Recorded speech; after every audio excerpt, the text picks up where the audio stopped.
ধর্মীয় বিষয়, সাধারণ জ্ঞান, ধর্মীয় বিষয়। তোমাদেরকে আজকে প্রশ্ন করব,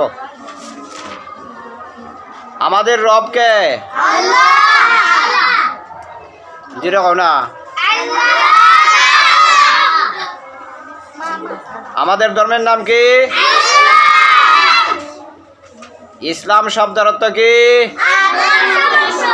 আত্ম সমর্পণ। ইসলাম ধর্মগ্রন্থের নাম কি? আল কুরআনুল কারীম। আল কুরআন কার বাণী? ইসলাম ধর্মের প্রবর্তক কে? হযরত মুহাম্মদ সাল্লাল্লাহু আলাইহি ওয়াসাল্লাম। মুহাম্মদ সাল্লাল্লাহু আলাইহি ওয়াসাল্লাম কত সালে জন্মগ্রহণ করেন?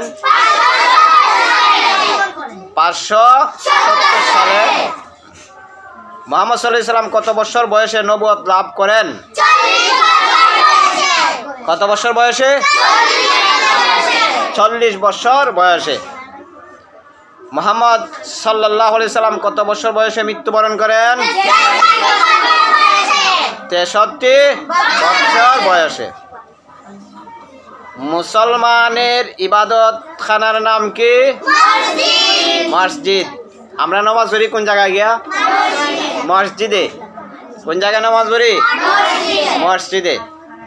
এই জন্য বলা হয়েছে এই মুসলমানদের ইবাদত খানার নাম কি? মসজিদ। স্মরণ থাকবো তো? স্মরণ থাকবো? মুখস্থ করে সবে।